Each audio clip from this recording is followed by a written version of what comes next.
and I'm also watching Scottie a couple holes, and I just realized, man, he is so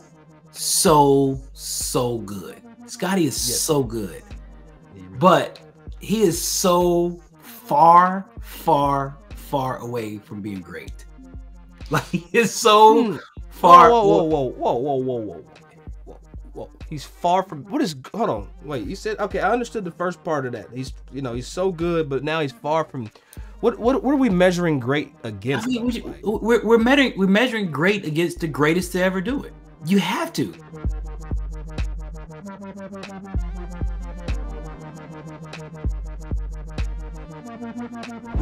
Man, I love that beat right there. Yo, Beyond the Fairway, Dougie Fresco, Will Lowery, back in here post-Masters week. Hey, before we get into all the drama that we're about to talk about, go ahead, like, listen, subscribe. If you're listening on Apple, go ahead and share it, or Spotify. But if you're here with us on YouTube, go ahead and smash one of those buttons. I hate when people say that, Will. They be like, smash that like button. That's the first time I've said it, and I feel weird doing it. But so we need it now. Lowery.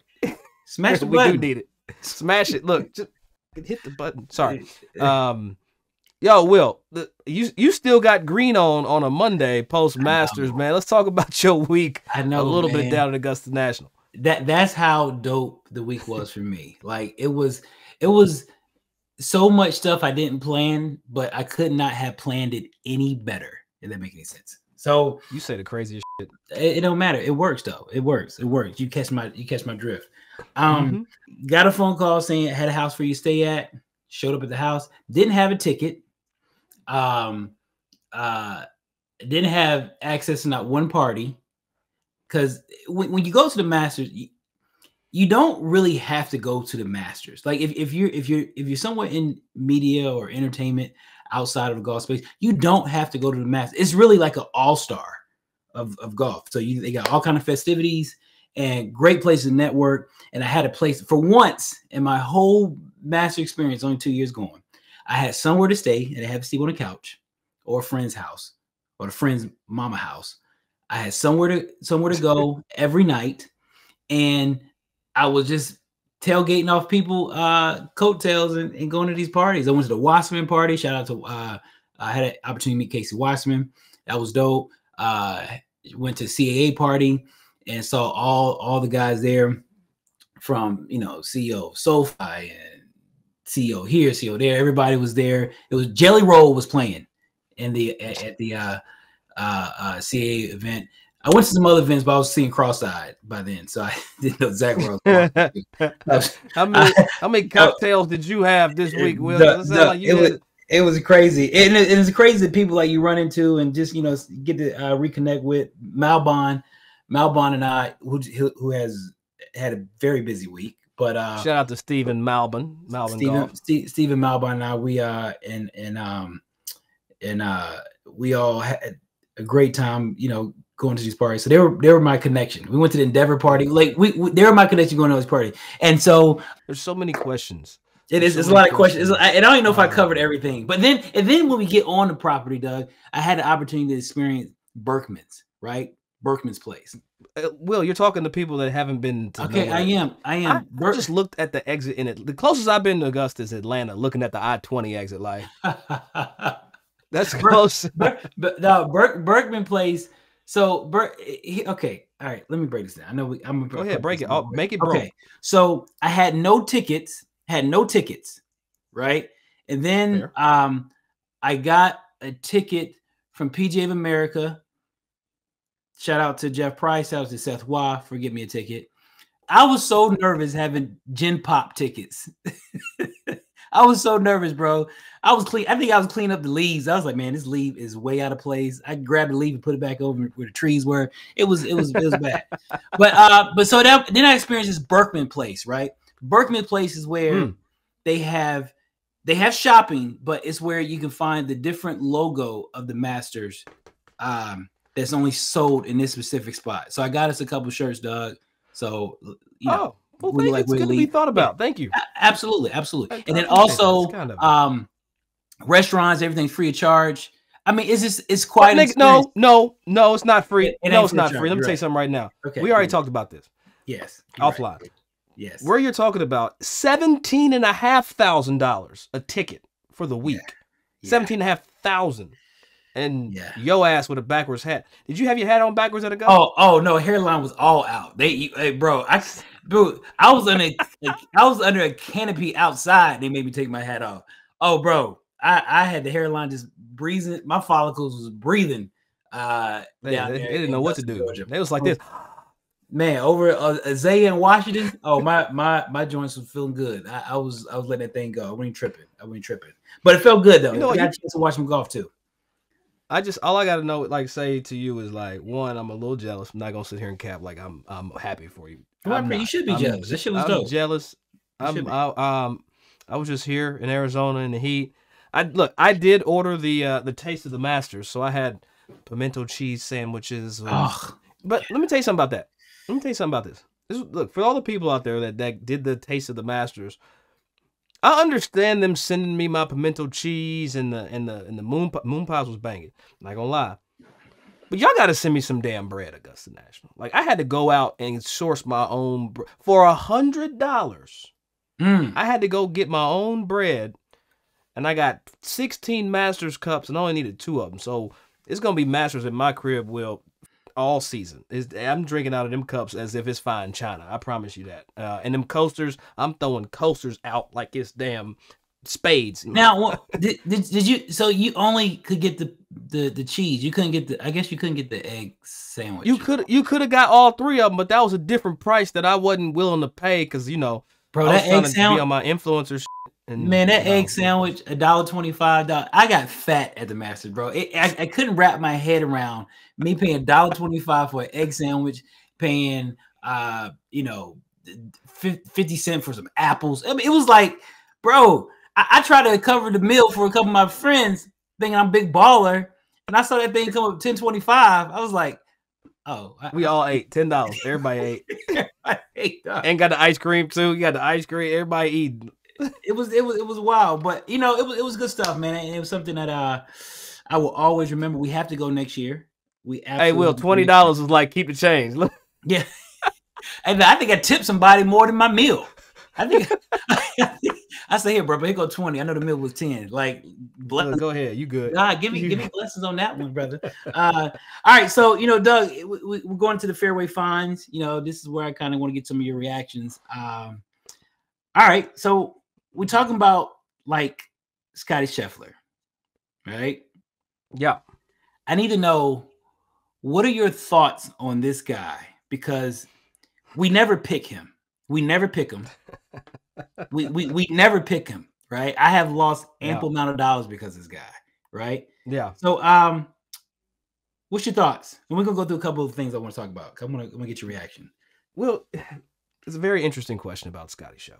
I'm looking at stats from the season. He's played 9 events, 8 top 10s, 3 wins, with 1 being a major and back-to-back wins, the Bay Hill and the Players Championship. He has not putted worth nothing. He has hit the ball closer than anybody in the damn world. And I don't know why I don't pick Scottie Scheffler. I think there's something about the humility of Scottie Scheffler. Look, last week I said he was boring. He's probably the most boring player on tour, or the most boring #1 golfer in the world. And you know what? He proved that he is still boring. But I'm also saying that with respect, because Scottie honestly doesn't care about the glitz and the glamour. Scottie said, if my wife goes into labor, I don't give a damn where I'm at. I'm leaving. I'm leaving the court. And I respect that a lot. I respect that, but I can't But I'm going to tell her to, look, labors be anywhere between 4 to 16 hours. So it's I'm going to need you to hold on, Meredith, until I get there. Because, he coming in on the G5. You know what I mean? They got that thing tucked for him. And if it's anything like the daughter or son that I'm going to have, they're going to want me to win this Masters. They're just going to want me to do it. They just going to want me to do it. We had a conversation when it was in the womb. You was asleep, baby. You was asleep. Yeah, you try to win this for the first time again. That's how you say it, right? But you know what shocked me about this, Doug, is what is it? For example, when Tiger was coming to the tee box, it was just amazing. It was amazing how everybody stood up and you better stand up and just gave Tiger some applause, right? And I'm also watching Scottie a couple holes, and I just realized, man, he is so good. Scottie is so good, but he is so far away from being great. Like, he is so far. Whoa. He's far from hold on. Wait, you said, okay, I understood the first part of that. He's so good, but now he's far from what are we measuring great against? I mean, we're measuring great against the greatest to ever do it. You have to, because you have to measure great. You have to measure good from the greatest to ever do it, right? I agree with that. I'm not mad at your statement. I'm just saying that because everybody talking about he's the best player in the world, and he's not doing anything that's showing that he's not. I mean, he's already won 3 times as the #1 player in the world. Yes. What more can he do? But here's where I'm at. And when you think about it, in 2022, 2023, Scottie Scheffler finished 68.6 when it comes to his scoring average, right? Okay. That's solid. That's the 7th best on the PGA Tour in all time. Who had the previous 6? Tiger Woods. He's good, but he's so far from being great, right? Okay, I'll say that. Tiger beat the shit out of everybody, though, and I'm going to let you finish your point. He did, but what I'm saying, But Scottie's doing it, too. Scottie's beating the shit out of everybody. He's doing it. I'm not saying take it away from him. I'm really paying so much love. I'm showing so much love to how great Tiger Wood was and how great Scottie Scheffler is currently.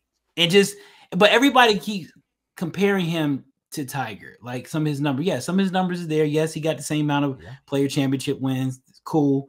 But when we talk about, Scottie being, weeks #1, about 77 weeks at world #1. Tiger was at 683 weeks of world #1. Like, it's the gap is so broad. Like, we can't keep saying that Scottie is comparing himself to Tiger. I think as the media, as fans, we just have to just go along for this ride, man. Like, we got so long before we can start talking about how great Scottie is. Yes, he's great. He's good, but he's not great. We got so much that has to happen. We do. And he ain't Tiger Woods yet. I agree. But there are runs that you also have to respect. You go back to Jordan Spieth in 2015, the run he went on then and won 3 majors in a year. Like, there are things that are. Is he going to fizzle out? Tiger. Is he going to fizzle out? You think? You just said run. You said Jordan Spieth just went on a run, 3 majors. There's runs. There are runs. Is Scottie on a 2-season run? I mean, look, I go back. This time 3 years ago, Scottie Scheffler hadn't won a tournament on the PGA Tour. He got to Phoenix, and then all of a sudden, whoosh, bam! A match was lit, and then he took off and became everything that everybody. Remember, 2 years ago we were saying, is he actually the best player in the world? Well, 2 years later, yeah, he's still the best player in the world. He is the best player in the world. Yeah, and you know how he proved it? He won the damn Masters, and he did it over everybody, and he won by 4 shots. And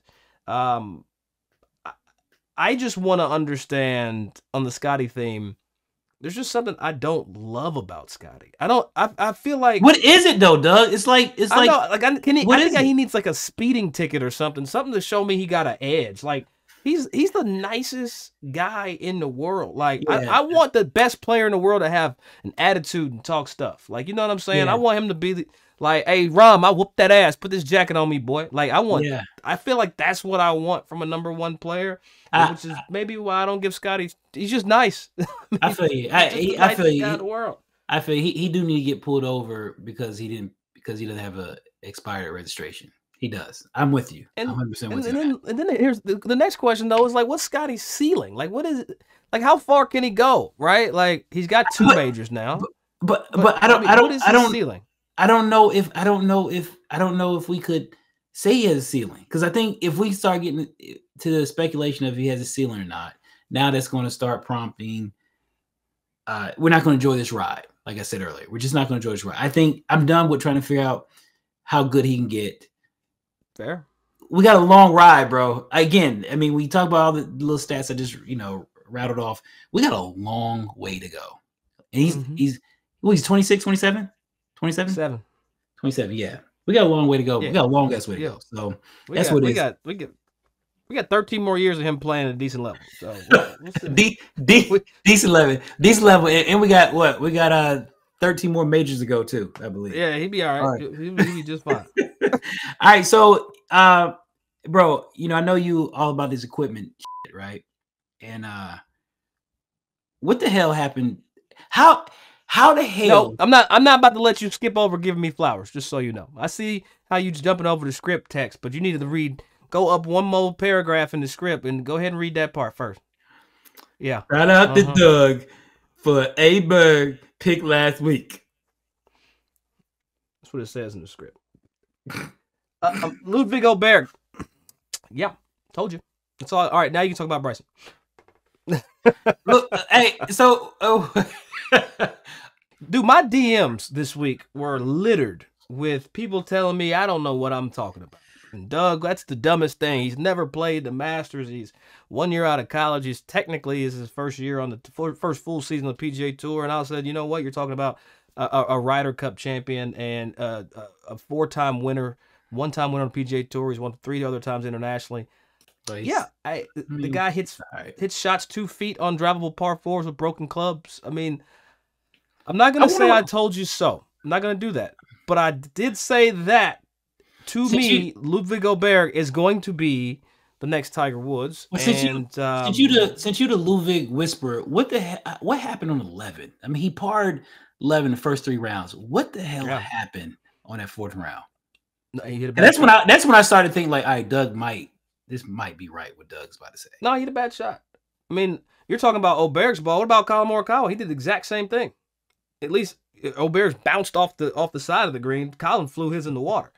You go back to the 11th hole. That second shot 11 is one of the toughest holes in golf, especially back 9 come Sunday in a major. And look, he and Joe Scavron, they were looking right of the 12th green. If you go back to the audio and the acoustic sounds, he just overcooked the draw. And if you overcook a draw into the fan, the wind is going to exacerbate the movement. And it looked like he hit a worse shot than he did. It started where he was looking. He just, put a little too much. Hey, how they say it, Will? Put a little too much on it. Put that on it. Too much. But one thing I did appreciate from all of them though was, when it came to Colin, when it came to Ludvig, they all said they learned something. Like they all learned something in their post-round interview. They're like, I'm going to become a better player from this. Max Homa, I'm going to become a better player from this.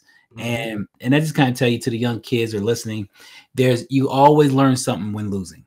And losing is relative. Yeah, losing is relative because they got a nice healthy check. But you always learn something in losing. And I think their approach post-round is the first step to them gaining more success, especially in the major championship. So that was something. That's a good note. Okay, so what did Bryson learn by losing this week? That he probably need to go to 4D. I'm just kidding. Bryson need to get some wedges that are shorter. He need to have all his clubs one length, and then he needs to have another length for his damn wedges. Because I honestly believe some of them lies at Augusta National and some of the chips that we saw Bryson hit in rounds 2 and 3 or 3 and 4 were atrocious. But let's give a little context to this, Doug. So Bryson DeChambeau started working with a new club company. Is Avado, I believe it's called Avado, and you're the club guy, so I really want get an explanation on this. Okay. He said he wanted to make he want to straighten out his off center hits, so they made the face not as flat as a typical club, right? What the hell does that? What the hell does that mean, bro? What does that mean? All right, so let's talk. Gotta talk driver first. I'm gonna use this iPad, right? You've got bulge and roll. So the thing is, when you look at a driver face, if you go look at your driver and you grab it and you look at it like over the top of it, like you're looking for crumbs on the floor, we've all done it, don't judge me. When you look at it from that angle, there's a roll and there's a bulge. So the driver is actually curved. If this is the backside, the face is kind of curved, right? So when you curve that face, it helps with the club gearing and whatnot on off-center hits. So like you hit that high toe ball and it goes left, The Bulging Rolls is kind of to minimize that. TaylorMade kind of went deep with that semi-technology when it came to twist face. That's why twist face is such a cool thing, because it's a non-traditional version of Bulging Roll. Now, when it comes to woods, it makes a lot of sense because you're swinging a wood or a driver at high speed, so now the bulge in the roll can counteract the gear effect based off of where the strike is off the center. So when you have a face that's flat and you hit it all over the face, you hit it, you hit the toe, it goes left, you hit the heel, kind of hit that little cut, spins more, etc. What Bryson did was he took driver technology and put it into an iron.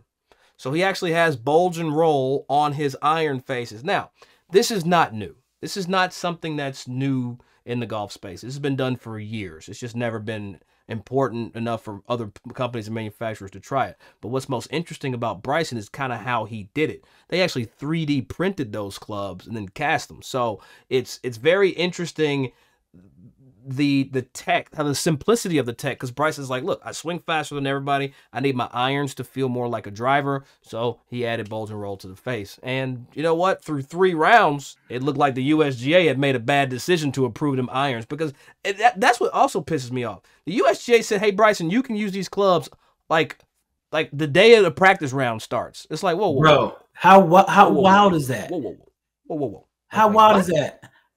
I can't get my passport approved that early. How you gonna get? How you gonna get? Like, how you gonna get? USGA can't even forego give me reinstatement to play U.S. Open qualifiers that quick. How you get?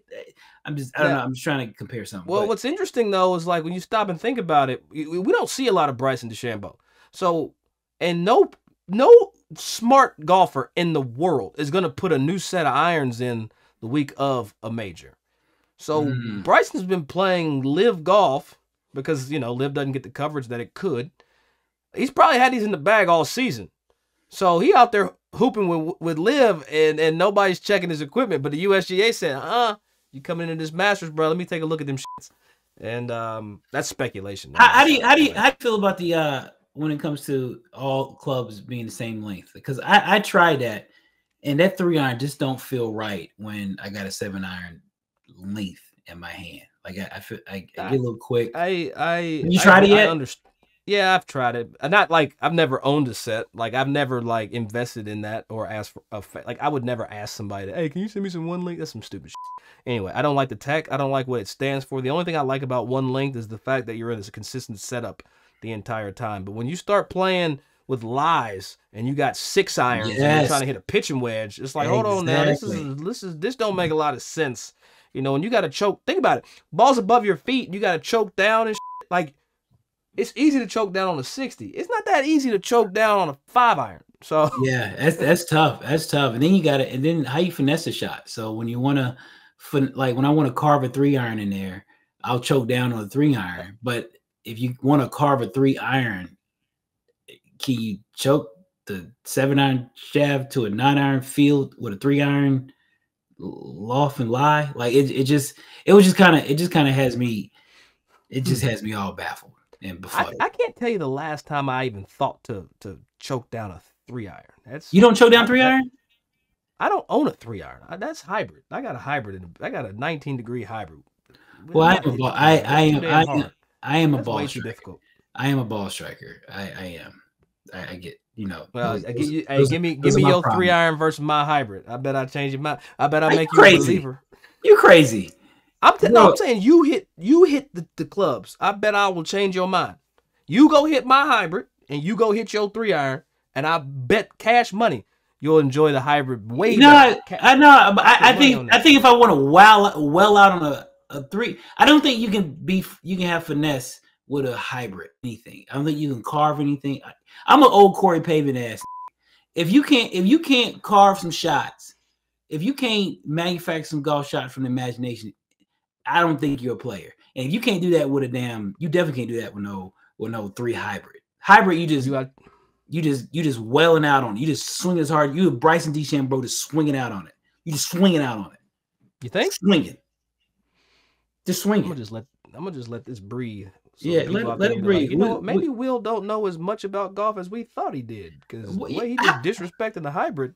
I'm just saying. I think we're gonna put this to the test, Will. When you get out here and we go to Bandon for this thing, we're gonna put this exact topic to the test. Do you think you can be more accurate with your 3 hybrid versus my 3 iron? Absolutely, no question. Not even debatable. You sick as you look. You sick as you look. Can't do it. So hold on. It said, you know what? We're gonna get this podcast moving forward. I'm gonna come back and get you on that dumb shit. You got me. How's it dumb shit? I'm a player. What do you mean? Like, I'm a player. I can hit a 3 iron too. I can if I feel like it. But why would I want to? What do you mean?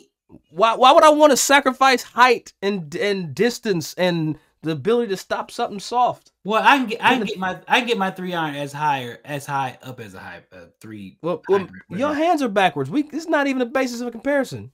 That has nothing to do with it. That has nothing to do. Yes, you can add more loft through impact than I can.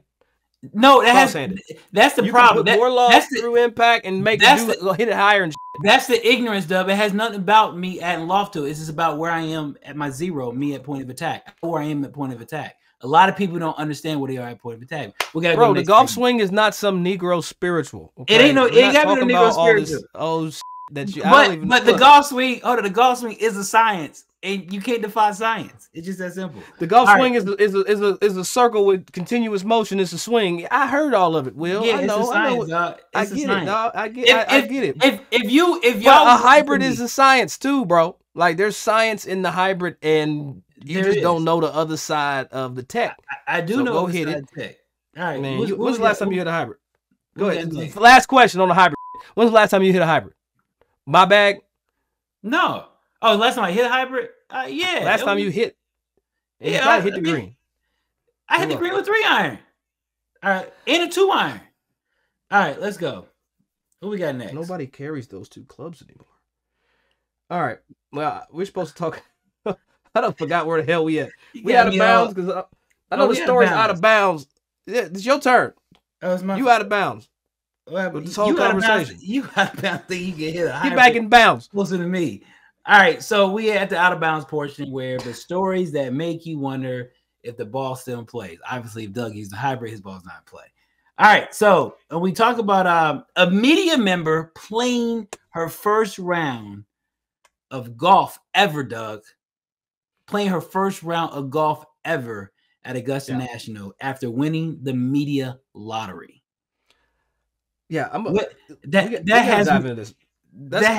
has me so upset right now. Like, Will's talking about Julia Westerman, sports anchor and reporter from WIS 10 in Columbia, South Carolina. She won the media lottery. So every Monday after the Masters, the media have an opportunity to play Augusta National from the members' tees, not the pro tees. From the members' tees, you put in, there's some other factors that play into it as far as longevity, whatever.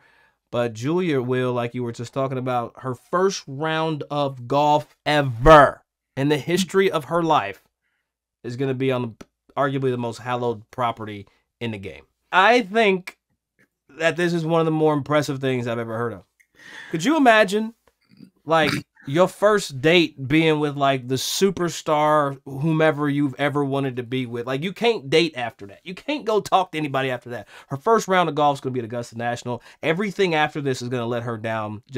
It's going to be abysmal. Golf is going to suck for her for the rest of her life because she's going to start off at the mecca of the game.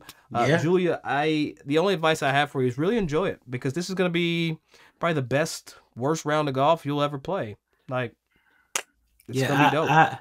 Julia, I'm not feeling you actually right now. I'm not either. No, it's some bullshit right here, Julia. It really is. No, it is. No, I'm with you. That might be equivalent to, I don't know, kid getting a Bentley for the first car. I don't know. Right. You got an airplane for your first car. Now you got it just doesn't sit right with me spiritually. No, is what I'm trying to say. No, it doesn't sit right with me.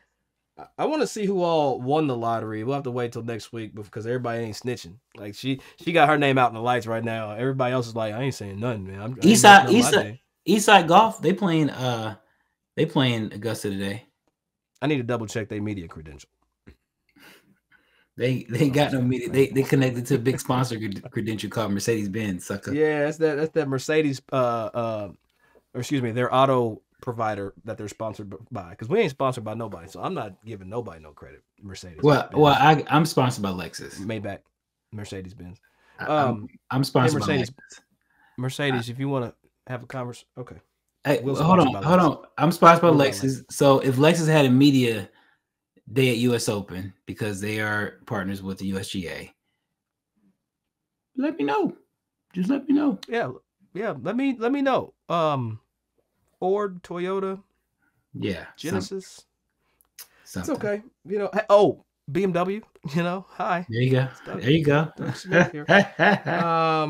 Well, Will, it is time for my favorite segment of our show.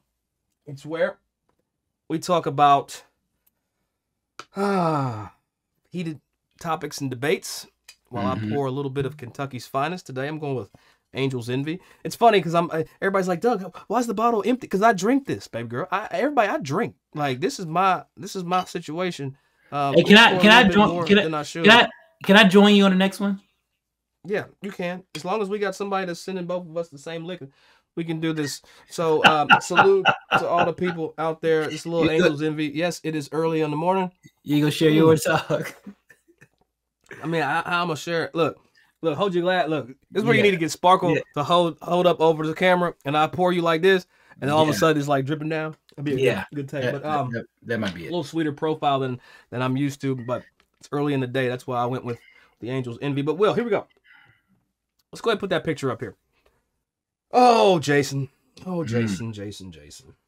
Jason Day and his new apparel provider, Malbon Golf. Steve Malbon, who, Will, you spent most of your week there at Augusta National with, decided to wear this shirt going into the third round of the Champions. Third round? Second round? One of the rounds. No, it doesn't matter. It doesn't matter which round it was. Jason decided that he was going to wear a billboard for Malbon Golf Championship there at Augusta National. It was reported that Jason Day was asked by Chairman Ridley to remove. What's your take on this, Doug? What's your take on this, bro? No, look. Here's my thing. Number one, and I'm gonna preface it with an analogy. If you come to my house, Will, there's one rule. There's two rules in my house. You take your shoes off and you wash your hands. That's it. You come into my crib, take your shoes off, wash your hands. Augusta National is a country club, a private member-ran country club. There is a dress code, and where there is ambiguity, there's language in said dress code that said we reserve the right to basically tell you if what you got on is kosher with what we feel for our club. Now, Jason Day wore a billboard that advertised Malbon Championship in the Masters. I'm sorry. People are going to look at this a certain way. Put that picture back up here for the folks at home or that's listening to the podcast. If you haven't seen the picture of Jason Day, he's got on a vest and a white shirt. He's got on a lot of fabric, but he has Malbon Golf Clubhouse. It goes from his left armpit to his right armpit and completely across this midsection with this text that reads Malbon Golf Championship number 313, which is the area code in Detroit, which I don't even understand that. We didn't even talk about that. Shout out to Rocket Mortgage Area 313. But here we go. Will, I don't see a problem with Augusta National saying, hey, Jason, take this off. I have no problem with Augusta National enforcing their dress code. I have no problem with Jason Day respecting the tradition of the game and respecting the request to take off and remove his sweater because it distracted from the greater mission of Augusta National in the Masters tournament. That's my take. I don't care what anybody says. Will, I know you disagree, so I will allow you to have the floor, sir.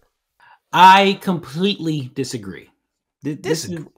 Completely disagree. This is now we understand how Augusta is rich in tradition, but I 100% get it. It's the greatest place on earth. I had a wonderful time there. I understand the what they do and where they are in the whole ecosystem of golf, right? But I think Augusta messed up on this one. I think I'm going on mute, so I'll let you finish your point. Yeah, I think Augusta messed up on this one. Now, this is an individual who is expressing himself, right? If Malbon is Malbon, the clothing, is an entry point into the game of golf, right? Kids, the culture who is trying to get next to the game, trying to be involved in the game, sometimes the clothing is an entry point. And right now, Malbon is serving as an entry point into the game of golf. Now, for the kids who are out there or young adults who want to get in the game and they say, hey, I like that type of clothing. That makes me want to play golf and it makes golf cool. If they're asking an individual who has 3 top 10s on the tour this year to remove his clothing, what is that going to do for a kid and wanting to interested in the game of golf? Right? But here's a question. Gonna do nothing, Will. No, it is. It has to discourage them. Why wouldn't it be? Because why would it not? Why would it not? What kids need to understand is that there are rules that need to be followed. No, and Jason Day's a grown ass man acting like a kid. But what rules? What rules? But there's no explanation as to why they asked him to remove it. Was it vulgar? Hold on, listen to me. Listen. It wasn't vulgar. It was not vulgar. Okay, it wasn't vulgar. It was not vulgar. It wasn't disrespectful. It didn't contain nudity. It wasn't bad words. It wasn't offensive views or language. Why did he have to remove it? And here's the kicker, Doug. We got no explanation from Augusta National. And we don't even know if it was Chairman Ridley that did this. It was a member who had a green jacket. Did he not like it? Did all of Augusta National come together and say, hey, we don't like this? Or was this one member said, hey, it doesn't sit well. It's not aesthetically pleasing to my eyes. That's the thing that bothers me, because if we're trying to grow the game, we want these kids to get involved. Now, could this start a reaction to all the other clubs around the country? You know what? If you got something that does not sit well with us, because Augusta National, who is part of a governing body, opinion leader in golf, will they follow suit? Now, will that also make, let's say, Eastside Golf, when those guys get somebody they want to sponsor, and they have a whatever they have in the center of the chest, the chain, the cap, whatever, is somebody in a green jacket going to say, hey man, I don't know if I like that. I need you to remove that as well. That's the stuff. What made this particular item inappropriate attire is my question, and we have not gotten that from Augusta National. And you're not going to get it. And they don't owe anybody an explanation. It's a private facility. It's a private club. This isn't run by the public. Augusta National is putting on drive, chip, and putt. They're bringing Augusta National women's amateur there. They're doing their part to grow the game at a private situation where, hell, they can keep whoever the hell they want to out. They can, if you came to Augusta National, they might tell you to take that hoodie you got on right now off, and you gonna stand on your merits and stand up for fashion. Augusta National's not trying to make a fashion statement. If anything, they're trying to do the opposite. You're at Augusta National. Act like it, Jason Day. And look, let's be honest and be clear, because I love Steve Malbon. He's a friend of mine. But what did he do after that? You can't sit here and tell me that Steve Malbon and Jason Day didn't plan on there being some type of ramification when he put that billboard on. Put it back up. Put it back up. You can't tell me that Malbon didn't have this exact vest ready to go on the Shopify or however they sell it on their sales channel. You can't tell me he didn't have that pin ready to be pulled out of the grenade especially when Augusta National said, hey man, don't do this. If anything, the act did the opposite of what you're saying. It made that sweater vest the most wanted garment in golf. Period. And that's why Steve Malbon was selling it north of $240. So is that growing the game? The fact that you want to dress like Jason Day and it's going to cost you $250 to wear that exact advertisement that was banned from Augusta National? Now it's even got a name. It's the Augusta National, like the unapproved sweater vest. Like, yo, Malbon's smart as hell, man. He knew that was going to happen, and he sold out a $250 sweater vest. That's what baffles me, Doug, and that's my point I'm trying to make. What was it about the attire that deemed that he had to take it off? Because if we look if we look in the past, we had Payne Stewart rocking Final Four basketball, had nothing to do with golf. They didn't Different ask him to regime take it. running the club. Fair. They had nothing to do with him. They asked him to take it off, right?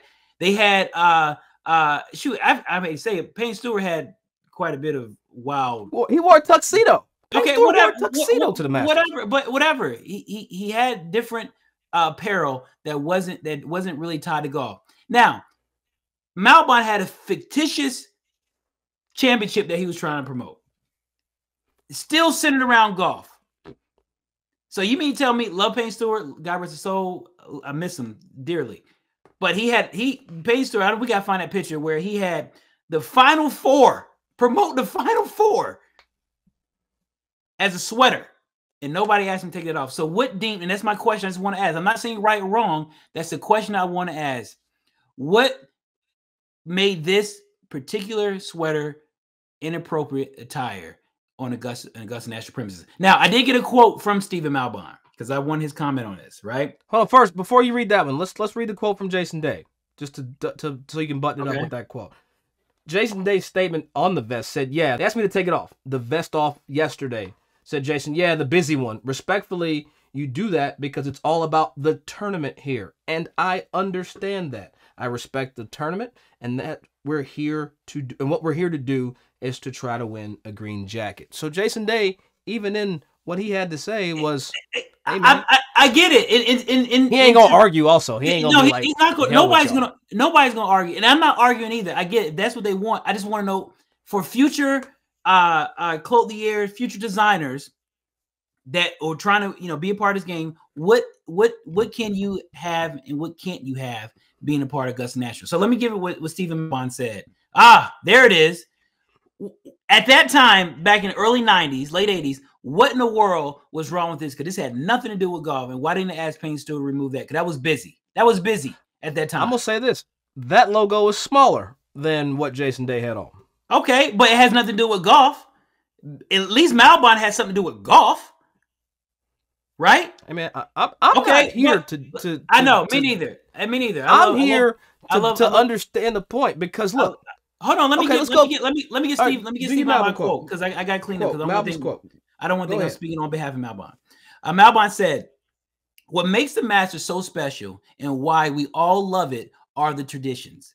Going into this week, we scripted Jason and looks from our spring summer series 2024 collection. By no means was our intent to disrespect the establishment. When Jason was asked to remove the vest, he did. No questions asked. Now let's get back to watching golf."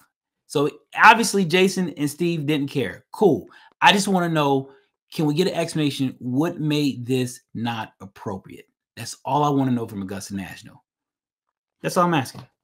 Well, let's get to probably my favorite segment that we do. And, we like to, after I've had my bourbon and lubricate, we've introduced a new segment called One of Us.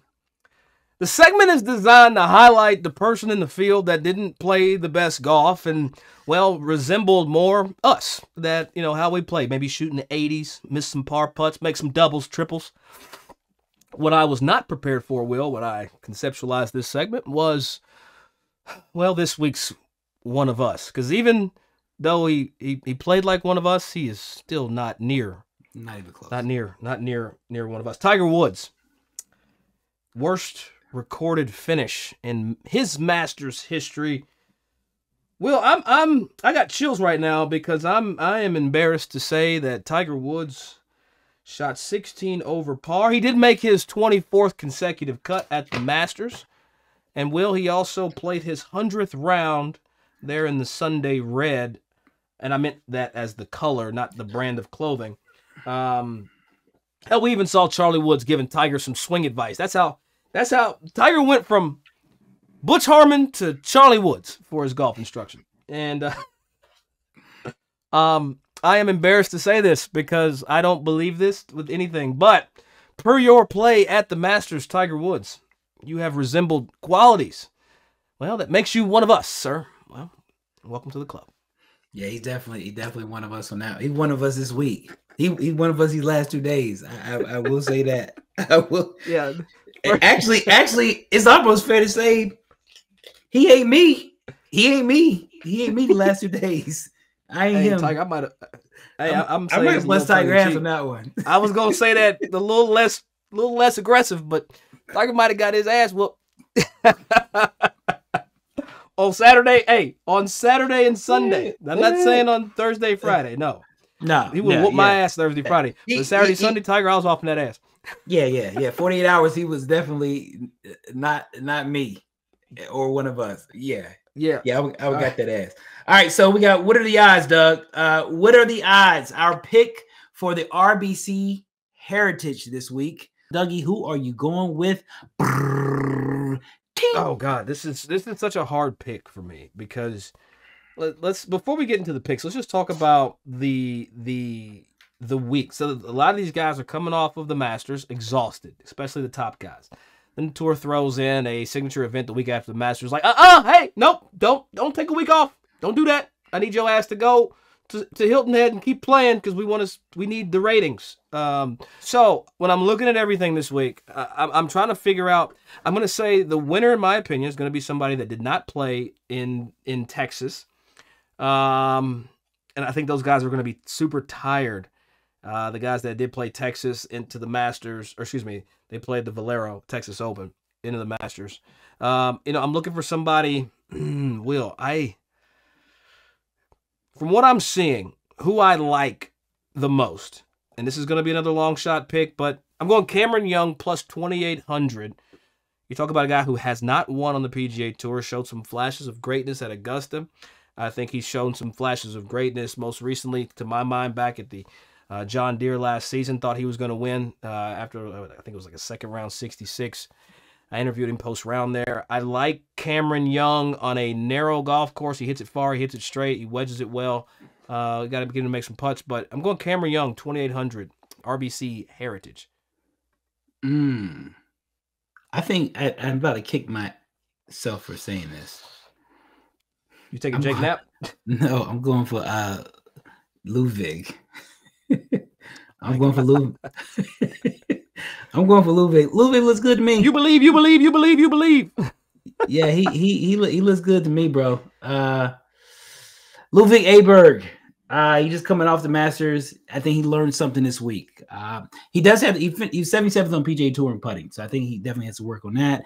8 of 8 cuts made on the PGA Tour, and has not missed a cut. Has not missed a cut, and he has 3 top 10 finishes. So I consider myself, when you think about those type of courses like Harbor Town, it's a shot maker's course where it requires a lot of patience. I consider, obviously, they're on opposite sides of the coast, but I consider Pebble Beach somewhat of a shot maker's course, very precise, dealing with a lot of elements off the coast, which Harbor Town is the same in a way. And that's where he finished tied for second, Pebble Beach. Excuse me, he finished solo second at Pebble Beach. So I believe this may be. There's an asterisk there. There's an asterisk there. I get your point. There is. I'm in second because it was rain shortened. Yeah, I know. I knew you were gonna say that. No, you weren't gonna let it go. Rain shortened. But yes, I think this is because he's such a prolific scorer. 19th on tour when it comes to scoring average. I just think that he's gonna play a significant role here. So I'm going with Ludvig this week at whatever that was, plus Ludvig going off at plus 1,300. Plus 1,300, plus 1-3. All right, we're gonna have to put that back up. Hey, I enjoyed the little competition that we had, like with the posts and stuff with me and you. That was fun, Will. And we talk about fun, and there's no more fun than what we do kind of in our final segment of our podcast. Will, we're going to talk about Shank of the Week. Will, this is all you, baby. Shank of the Week, man. Who you going with? I'm going to go with Greg Norman. To say that, can't get a ticket. Hold on, back-to-back? He going back-to-back Shanks? Yeah, he got back-to-back season 4, back-to-back Shanks. Okay. Yeah, he Shank squared out here, cuz. Greg Norman can't get a ticket into Augusta, and then for a man that has so much juice, and to think that he couldn't squeeze anybody to get a little bit of juice at Augusta National is baffling. But it was, I almost appreciate the way that he got there. I don't appreciate his son acting as if he just damn near like went through hell to get tickets. They just did him so wrong. Yeah, they did him dirty. He had to buy his own ticket. He got plenty of damn money. Yeah, he had to buy his ticket. So he bought a ticket like he had to be regular. Okay. Hey, but what made it shankier of the week is when Fred Couples hit him with the bro. All you had to do, paraphrasing here, all you had to do was call me, dog. I could have got you a couple tickets. That was cold. That was cold with it.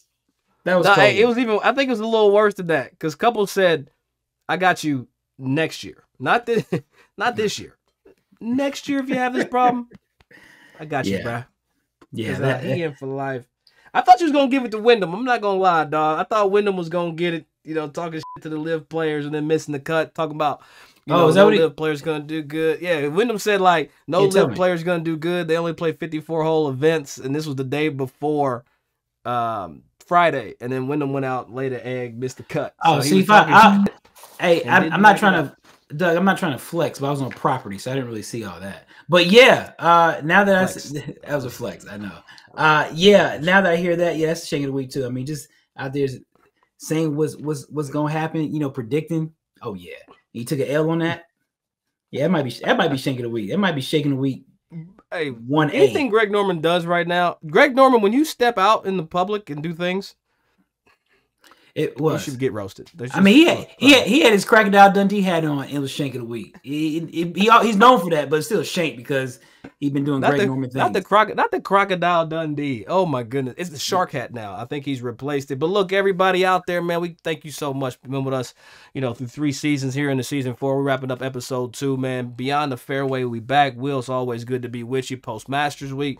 We're getting ready for the RBC Heritage. But look, listen, like, subscribe, follow, share, do all the things to help us grow this podcast. We really enjoy, what we do, and we're so blessed for it. But Will, next week we'll be back to do it again. And Cameron Young, RBC Heritage, give him the tartan jacket. We'll holler at y'all, man. Deuces. Oh, I'm about to go put my money on my friend Ludvig. Yes, I am. You really gonna bet him this week though? I am. After he just cost me money at the Masters, he at least helped me get my money back. So yeah. Hey, but how was your face though when you saw him doing this up the leaderboard? Yeah, you know what I mean? Because it's I hate when Doug act like he know more about golf than me, and I'm like, damn it, it's right here on display. First episode.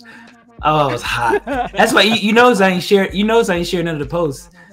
Not one post. No, I wouldn't share none of it for the nerd. Dude, here's what pissed me off, though. Look, and what made me the most mad is Aaron Hicks, name drop, puts us in the whole Hicks family, situation. I didn't get a congratulations for winning the bracket. There wasn't even no money. There wasn't no money. There wasn't no accolades. I didn't get no tickets to the Angels game. Nothing. Nah. He said winning this bracket. He left your ticket. He left your tickets from 2 teams ago at Will Call at New York. Yeah. I got some Yankees tickets. Thanks, Aaron. I appreciate